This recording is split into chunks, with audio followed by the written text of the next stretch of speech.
Going to find out everything we truly need to know about the Bears in these next 3 games. It's the style in which Chicago plays that have you feeling as though they're not for real. For Chicago Bear fans, strap in. It's going to be that kind of a season. Now you're in a situation where you're looking at it and you're going, are they for real? I got white, what you want? Hop outside a ghost and hop up in a fan. Good Tuesday morning. 2 words that have rung true in the advertising world but may ring true for Sean McVay and company. Los Angeles was Ram tough, and as we welcome you inside Keyshawn, J. Will, and Zubin on this Tuesday morning, Key, it could be a tremendous 24 hours for your city. Again, the Rams win, yes. And now we have the Dodgers on deck trying to win the World Series tonight. Everything LA all day for Key this year. No, it's good. That's a great thing. Yeah, exactly. Every now and then a city or two gets a little nugget, right? Boston gets theirs. Well, they've been getting theirs for a while. Yeah. You know, New York hasn't, outside of the Yankees. Well, no, the Yankees and Giants for many years gave y'all a lot of, love. And what else? Who else would be a city? I know Boston, New York, LA. Not in basketball and football, though. I mean, not in basketball and baseball, though, yeah, right? But yeah. So, I mean, that this is a huge year for you guys. I mean, Dodgers win the World Series. Lakers win the NBA championship. I don't think I've ever seen a city with basketball and baseball, right? That would mean the Yankees will have to do it when the Knicks do it. I wonder. Chicago? Maybe Sox or something like that? Mm-hmm. We need some fans out there to help us with this one. But I don't think cities have done it in baseball and basketball. I'm saying, Red Sox and the Celtics. But you mean winning in the same year? Yeah. Oh, I don't know about winning in the same year. I'm just talking about over a period of time. Over several years. This has been a big drought for Los Angeles just in general when you start talking about the Dodgers and the Lakers. The Lakers went 10 years, the Dodgers since 1988. Mm-hmm. I mean, you were in diapers then, right, Z? I mean, it's one of those deals. But I think, tonight obviously is the closeout game, but it makes me a little scary because this is a bullpen game for us opposed to having one of the big aces on the mound. If we had if we could have had Walker Buehler in this one, I'd be like, yeah, woo. But then we don't have that. We have a bullpen game. We're going to go get him in the inning in 2/3. Gosling's got to come sit with me about the second inning. For real, though. I don't be messing around with that, man. Because these are the games, Zubin, I look forward to the text chain. I know you're not. Can we get you back on the text chain? I think my life is better off without the text chain. I love you, fellas. You have to see the roller coaster of emotion on a night like tonight with Key. Especially when it starts getting into like the bottom of the 6th, the 7th. Watching it, it's pretty entertaining. Bottom of the 6th or the 7th, I'm probably at the bottom of the bottle. We should mention we'll have much more on the World Series coming up in just a little bit. We'll hear from Dave Roberts at 6:45. Walker Buehler would start Game 7 if the Dodgers do have it tomorrow. Tony Gonsolin going tonight. So the Rams look good. On the other side, don't believe the hype. The Bears, not so much. Jay's phrase there might sum up Chicago really, really well. Let's get to the meat of the issue, a potential miscommunication between Nick Foles and his head coach, Matt Nagy. This was brought up by Brian Griese last night on the broadcast. Listen to Griese here when he talks about the challenges of Foles and Nagy trying to get on the same page play calling wise. We were talking to Nick Foles yesterday, and he said, sometimes play calls come in, and I know that I don't have time to execute that play call.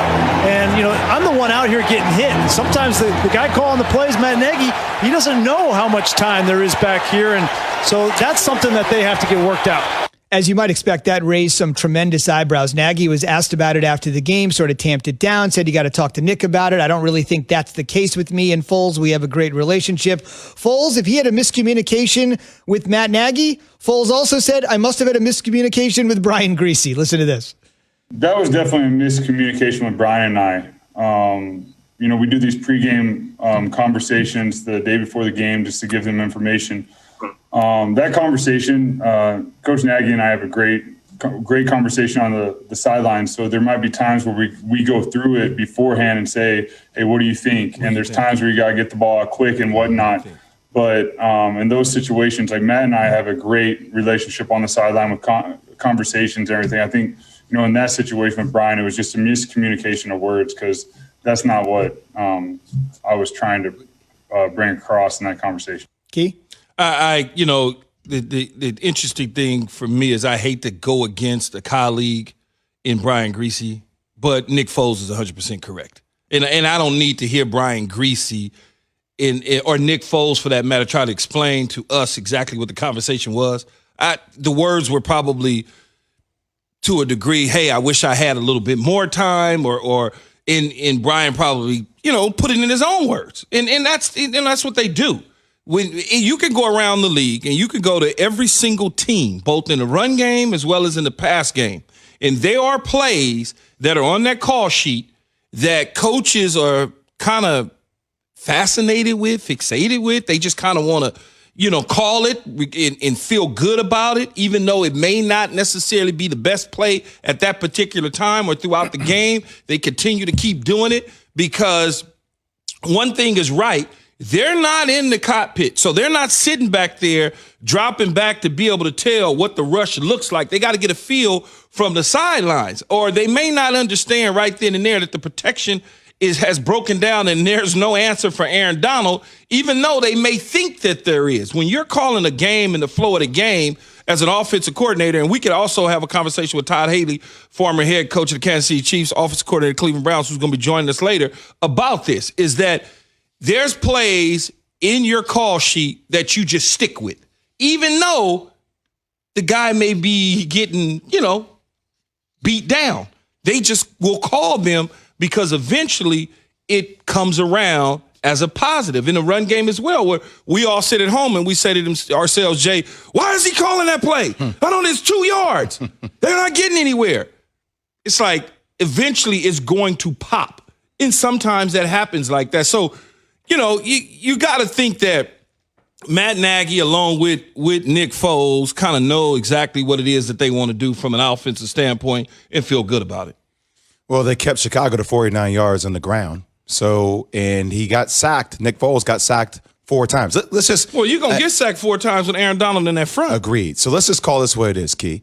The Bears are who I thought they were, right? Like, did this look like a team that can outrace the Green Bay Packers to the NFC North title? No. Does this truly look like an operation with enough offensive potency to hold on to a wild card into January? I don't know. No. I don't know. Look, their O-line is decimated. Louis Riddick said it during the Monday Night Football broadcast. He said, look, you can't make players bigger, faster, and stronger, and when the defense can't get you points, you're going to be in trouble. And I said it before, this 3-game skit they have coming up at Rams, they play the Saints next, and then the Titans. We're going to find out everything we need to know about this team. Defensively, they are good, but offensively, they are inept. Here's what I would say about Chicago. They played a Ram team that's a good Ram. The Rams are good. They're a good football team. But the Rams laid an egg up in San Francisco a week ago. So you wasn't sure what that was. They went 2-3 weeks ago and got beat in Buffalo after playing the Giants and then going back to L.A. and coming all the way back there. The Chicago Bears, next week will be November. Mm-hmm. Week 8. The weather will start to change. They'll be at home. In Chicago, when you play outdoors, this formula for them, which is try to run the football, limit your mistakes, which Nick Foles had 2 interceptions last night, so that hurt him, and play defense in that weather is portable. So I'm not ready to say that they're not a legitimate team. So they have to win ugly. But that's who they are. If you go all the way back to 1985 and you go to Mike Ditka and the Chicago Bears, the style, not ugly, but just nose, run the ball with sweetness, and McMahon could throw a few checkdowns here and there. Or you fast forward to Rex Grossman and Lovie Smith. Rex Grossman, man. I'm with you. That was the defense that did that, and they ran the ball solid. Mm-hmm. That's what you're looking at. So how good are the Rams at 5-2? Our Dr. Pepper call-in line Twitter question this morning, 888-SAY-ESPN or Key J and Z. Simple put, who's the best team in the NFC? Green Bay, Seattle, you want to go with the Rams? You still believe in the Bears? Arizona creeping up? Whatever you want, you let us know. Best team in the NFC, 888-SAY-ESPN or Key J and Z. We'll mention some of your responses on the air. Still to come. Speaking of the Rams, Key says he is scared of the Rams, but not for the reason you might be thinking. We'll have Key's thoughts on that after Jay has this. Last week is in the books. Now it's time to review the tape and prepare for this week. There's no better place to get in on all the action than with DraftKings, officially daily fantasy partner of the NFL. To add to this week's excitement, DraftKings has a free shot at millions of dollars in total prizes up